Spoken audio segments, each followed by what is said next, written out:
Hello guys, welcome back to Sociology classes BA part 1. Today our topic is origin of religion. Okay? धर्म की उत्पत्ति. तो आज का टॉपिक है हमारा धर्म की उत्पत्ति. ओके? धर्म की विवेचना से संबंधित एक प्रमुख प्रश्न यह उठता है कि अलौकिक विश्वासों पर आधारित धर्म जैसे जटिल तथ्य की उत्पत्ति किस प्रकार हुई. समाजशास्त्रियों तथा मानव शास्त्रियों का विचार है कि आदिम मानव के मन में उत्पन्न होने वाले भय और असुरक्षा की भावना ने जिन विभिन्न विश्वासों को जन्म दिया, उन्हीं से धर्म का प्रारंभिक रूप भी विकसित हो सका. ओके?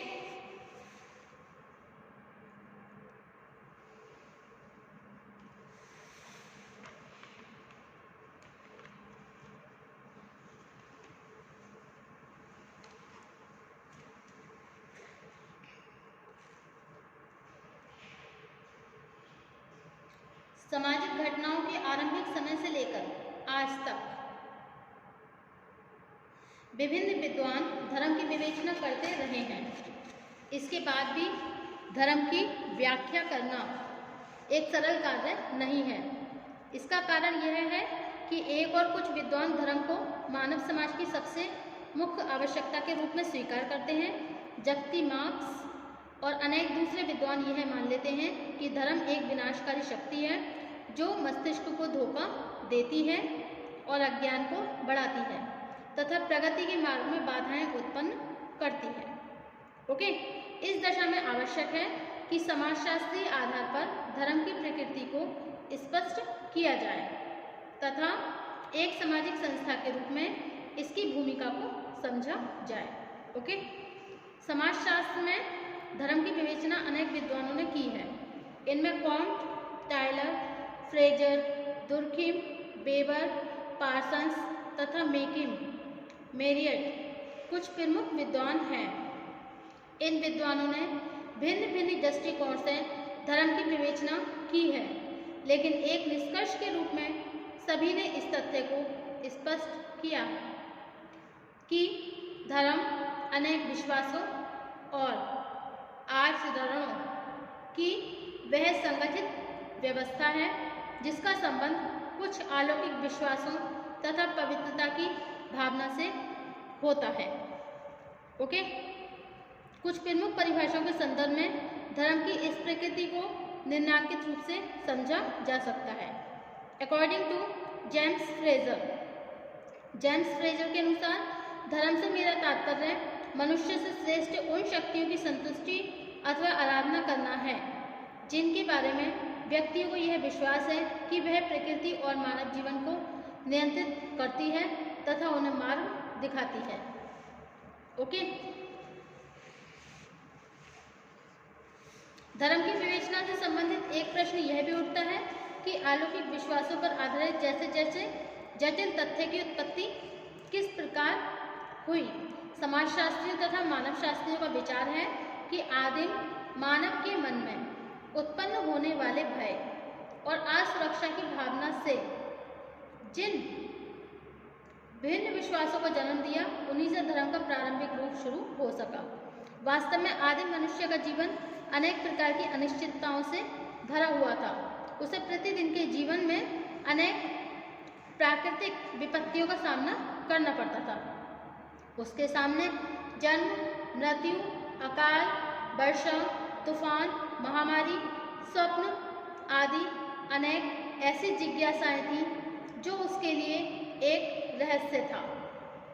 उस समय मानव के अनुभवों तथा बुद्धि का स्तर भी इतना सीमित था कि वह किसी वैज्ञानिक आधार पर इन रहस्यों का उत्तर नहीं खोज सका. इसी के फलस्वरूप धीरे धीरे अनेक विश्वासों और कर्मकांडों की विभिन्न पद्धतियां विकसित हुई जिन्होंने बाद में धर्म का रूप ले लिया. ओके? धर्म की उत्पत्ति को स्पष्ट करने में Tylor, Spencer, Max Muller, Marett, Durkheim आदि विद्वानों का योगदान विशेष रूप से महत्वपूर्ण है. इन सभी विद्वानों ने धर्म की उत्पत्ति को कुछ सिद्धांतों के रूप में स्पष्ट किया, जिन्हें संक्षेप में निम्नलिखित रूप से समझा जा सकता है। ओके, तो धर्म की उत्पत्ति के सिद्धांत, थ्योरी ऑफ रिलीजियन। फर्स्ट है एनिमिज्म, आत्मावाद।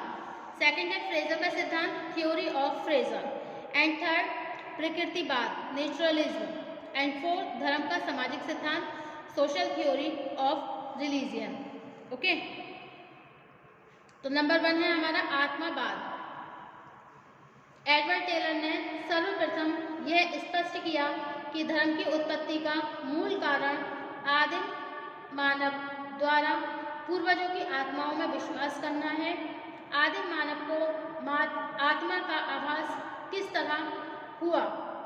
आदिम मानव को आत्मा का आभास किस तरह हुआ? इसका उत्तर देते हुए टायलर ने बताया कि आदिम मानव को जब मृत्यु, स्वप्न, परछाई तथा आवाज की प्रतिध्वनि आदि का अनुभव हुआ, तब वह इनका कोई तार्किक कारण नहीं समझ सका। धीरे धीरे उसे विश्वास हो गया कि व्यक्ति के अंदर कोई ऐसी सूक्ष्म शक्ति अवश्य है जो न दिखाई देने के बाद भी व्यक्ति को तरह तरह के अनुभव प्रदान करती है तथा उसके सभी अच्छे और बुरे कार्यों पर दृष्टि रखती है। ओके,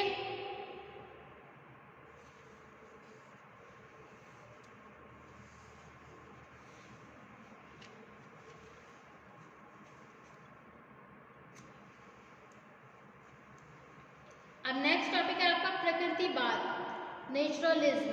ओके,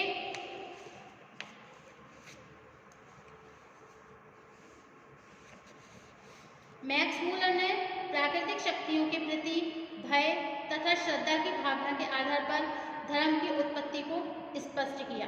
उन्होंने बताया कि आदिम मानव का संपूर्ण जीवन प्रकृति के बीच ही व्यतीत होता था। प्रकृति के बीच उसे सभी तरह के अच्छे और बुरे अनुभव होते थे। एक और सूर्य और वर्षा से उसे लाभ मिलता था, दूसरे समय वही शक्तियां विनाशकारी बनकर उसके संपूर्ण श्रम को समाप्त भी कर देती थी। आंधी, भूकंप तथा रात और दिन का घटित होना उसके लिए एक अजीब रहस्य था। उसके फलस्वरूप मानव को यह विश्वास होने लगा कि प्रकृति में अनेक ऐसी शक्तियां हैं जो उससे कहीं अधिक शक्तिशाली हैं। इन्हें प्रसन्न करने की उसके अंदर कोई भी ताकत नहीं है और विभिन्न लाभ इन शक्तियों के द्वारा वो प्राप्त कर सकता है। फलस्वरूप आदिम मानव ने विभिन्न प्राकृतिक शक्तियां जैसे सूर्य, चंद्रमा, अग्नि, वायु, जल तथा कुछ विशेष प्रकार के पेड़ पौधों की पूजा आराधना करना शुरू कर दिया। ओके, इसका प्रमाण संसार की प्राचीन सभ्यताओं से संबंधित धार्मिक विश्वासों में भी देखने को मिलता है।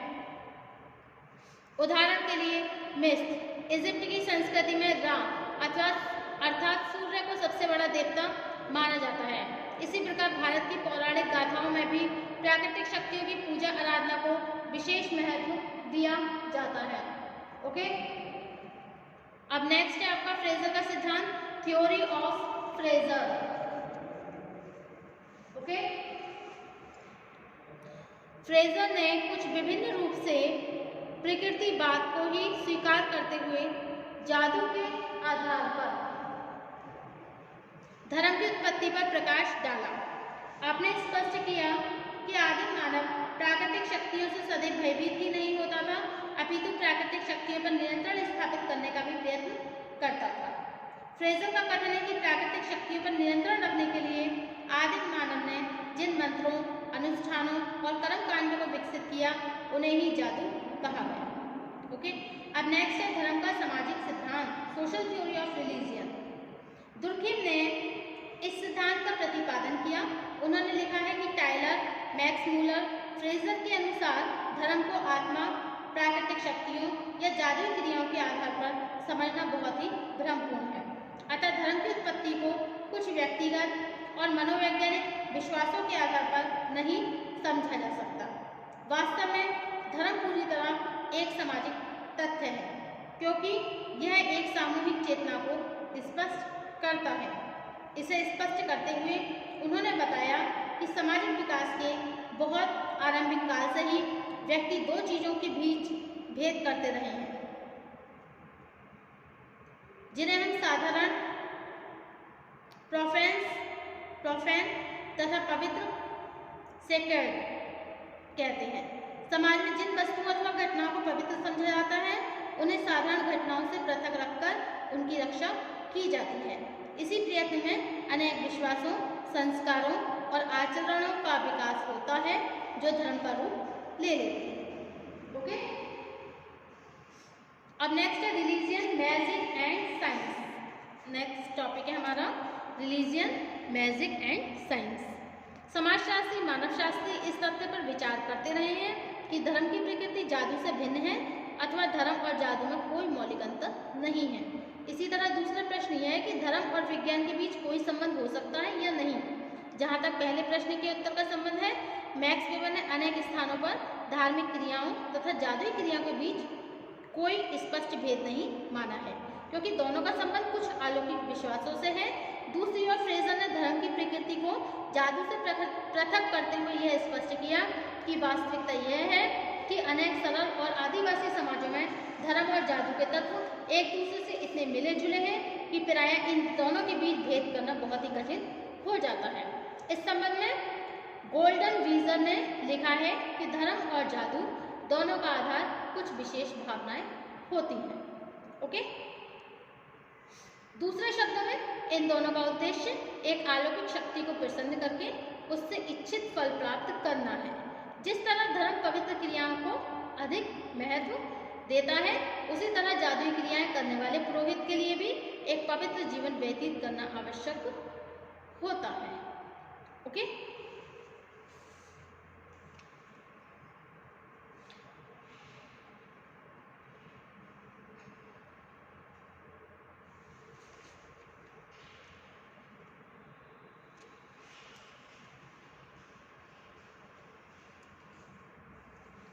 Okay, thank you for watching my YouTube channel. Thank you so much guys. Next topic होगा हमारा धर्म का महत्व। ओके, धर्म का सामाजिक महत्व, social significance of religion. Thank you.